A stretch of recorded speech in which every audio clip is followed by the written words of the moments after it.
half Tunisian, half Moroccan. I was born to a Arab family, of course, moderately practicing. Some are praying, some are not, and that's how I was raised. Growing up, I knew about my Arab heritage and stuff, but it wasn't something I was very proud of. I went to school in North Africa for a bit, maybe about 2 years, and you know, it wasn't something I necessarily showed pride for. I came to the UK I was born in the UK, but I came back to the UK when I was in like year 5, and I was so glad to leave that kind of Arabic culture and hang out with non-Muslims and things like that. So I came down here when I was in year 5 and loved it, loved the fact that I wasn't with Arabs or Muslims in general, to be honest. I mean, Islam and being a Muslim wasn't something that I knew about too much. All I knew was that I wasn't like everybody else. So I spent a lot of my time searching for this identity, searching for like a group that I can belong to, searching for, you know, some sort of culture that I can belong to that wasn't what I was used to. Deen, Islam wasn't something that was so prevalent in my life. I mean, I remember having morals. I remember that my mum always used to tell me not to do certain things. You know, don't drink, don't smoke, things like this. But I never didn't do them because I feared Allah. It was more because my parents would kill me if I did this, if they found out I did so and so. So that was my motivation for keeping level-headed, I suppose.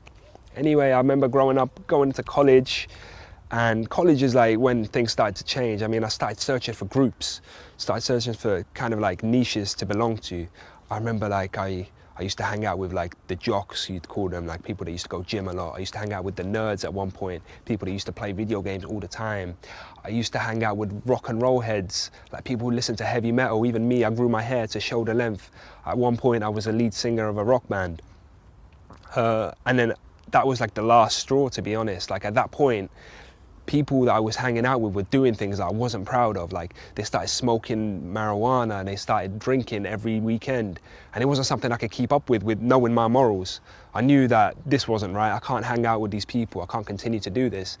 And I remember at one point in my life, I was very lost in the sense that I didn't feel like I belonged to any sort of group or any sort of identity. So I remember at one point, like, that was it. Like I felt lost, you know? I felt like I had no one. I didn't really have any sort of, I mean, I had friends, but no one I could call like, yeah, my close boys or something like that. Because I kept bouncing about from group to group, from like different genre to genre, you know? So I remember at one point, I cut off my afro, because I had an afro at the time. You know, I thought, I'm gonna try something new. I wanna be proud of who I am and stop running away from it, you know what I mean? And this was nothing to do with Islam. This was just me being proud of the culture that I came from. And Islam came to play later on. Now, ironically, I lived down in Brighton and I was hearing about this EDL group that are going around protesting about Muslims and being anti-Muslim and stuff like this. And it kind of drew my attention a bit because I was like, yeah, I'm Muslim. Even though I don't really pray and I don't really do certain things, I'm Muslim, of course. So I remember I went down there one day all on my own. And just like, I'd never seen something like this. People waving around England flags and chanting abuse against Muslims and things like this. And suddenly you get this passion that came out of nowhere, you know? You get this pride that you never really had comes out again when someone's like dismissing your beliefs and dismissing your culture. And I remember actually seeing to the left like loads of anti-EDL protesters and seeing to the right loads of EDL protesters, and like there was loads of Muslims, like especially young Muslims, that were waving their flags around and chanting, you know, chanting whatever they were chanting. Not that I condone that sort of behavior, but for the first time I saw Muslims that were passionate about their religion. And I went over to them. I remember speaking to them. One of the brothers drew me in. Anyway, the protest ended. Didn't really get involved too much, but what was key is that one of those brothers were like, oh, finish now, let's go to the mosque, let's go to the masjid. I'd never been to a masjid in the UK. So it was a big deal for me. Like, I didn't want to tell him that, but I played it off like, yeah, it's a normal thing. So he was like, come to the masjid, we're gonna go. And deep down, I was scared because I'd never really been before. I think I might have gone a couple of times for Eid and stuff, but nothing I could really vividly remember. Anyway, he's taken me to the masjid, and I'm like shaking because I just have no idea what I'm going to do. I don't even know how to pray properly, stuff like that. Anyway, we get into the masjid. It's empty. It was Ramadan actually, maybe about 2-3 years ago now. And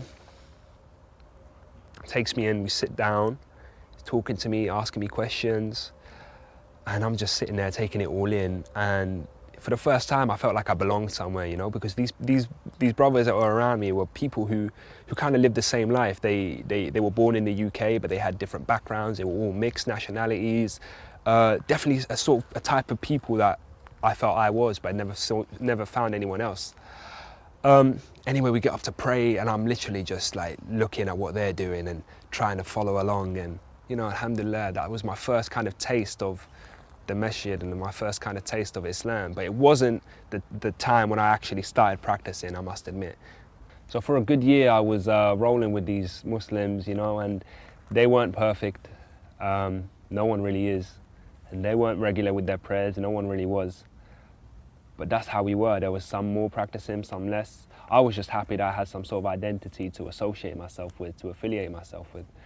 And so a year passed, and you know, we're doing the casual things that loads of people, loads of not practicing Muslims do. You know, like going shisha, going out, not raving or anything, but you know, just the casual chilling out. Nothing, no sort of goals, no sort of motivation. And you know, we associate with the wrong type of people. We have relationships with the wrong kind of people, and nothing fruitful in our life. And I remember it got to a point where I was like, I can't keep doing this. I can't, do you know what I mean? There has to be more to life than just doing this. And I knew a bit more about Islam at this point because I started going to the mosque occasionally, but never something that was, no consistency. So I had no real consistency in my prayers, just like everybody else. And I remember I have no real reason for changing, apart from like, I remember one day specifically where everything changed, and it's a minor, but I was on my way to do something that I shouldn't be doing. I was on my way to do something that I shouldn't do. And I was literally on the bus there, and I remember I was completely fine, 100% healthy, and I suddenly got really sick. Like I started feeling really sick on the bus, and I was gonna throw up on the bus. And I ran out of the bus, and I remember like, excuse the vivid imagery, but I threw up in the middle of the street. And I was like, what was that? That was weird. I felt 100% fine afterwards. And I went home that night, you know, thinking, it doesn't matter, today was a weird day, but I'll just do what I was gonna do the next day. That was the plan in my head. I'll wake up tomorrow, I'll get dressed, and I'll do what I was gonna do. And it wasn't something that, you know, it wasn't something that was 100% halal. Either way, Allah saved me again that night. I woke up again in the middle of the night, constantly, like really being sick, like constantly over and over again, to the point where, excuse the vivid imagery again, but I was throwing up air like anyway, you get the picture. It was crazy. Like, I didn't know what was wrong with me. I didn't eat anything funny. I didn't feel funny. I was just, either way, the next day I woke up and I remember specifically like thinking, and there was nothing connected. I never connected the two, but I just thought, you know what, I'm gonna find out how to pray because I don't really know properly. Like, I'm gonna find out more about the deen because I don't really know much. And funnily enough, I remember typing in on YouTube, Islam, and seeing what comes up, and I've never done that before. I never knew there was like this culture of internet Muslims, you know, helping each other out with the dawah and stuff like that. And I remember typed in a YouTube video, and it was about the importance of prayer. Typed in another one about Jannah, Jahannam, things I never knew about. I remember being young and some people always talking about hellfire and things, but no one ever talked to me about Jannah and what we have if we, you know, we're good Muslims and we're pious Muslims. And I just got addicted, and I remember like all day just constantly watching stuff and reading stuff. And like from that point onwards, I just changed completely. I started, you know, you start being a bit more stern, a bit more aware, started going to the mosque a bit more. And you know, it's a feeling that you want to give to other people. And you know, I've tried to do a bit of helping other people start practicing, even the friends around me and things. And it's all about patience and perseverance, but alhamdulillah, you know, Allah saved me from that. The thing is, yeah, you gotta remember, Islam isn't easy. And we're all young Muslims. The camera deceives you, man. You might think that I'm perfect because I'm on here telling you some advice or something like that. But it's not like that at all. Since I've been practicing, I've had my ups and I've had my downs. Do you know what I mean? Sometimes I might have been worse off, sometimes I'm better. But the important thing is to keep consistent. The important thing is to never give up. The important thing is to always keep praying. That's one thing I can't stress enough. There's people that are not even praying, and then they're asking about, oh, there's these issues that are going in my life, how can I solve them, things like this. That's the main thing. That's one thing that I never gave up on, and inshallah no one else will ever give up on them as well. It's just keep consistent with your prayers, keep consistent with stuff like that. As long as you have that rope from Allah, everything will be easy eventually, because you know why you're getting tested. You know why things are getting hard. And it's not easy for any young Muslim this day and age, trust me. But I swear Allah will reward you for your perseverance and your patience.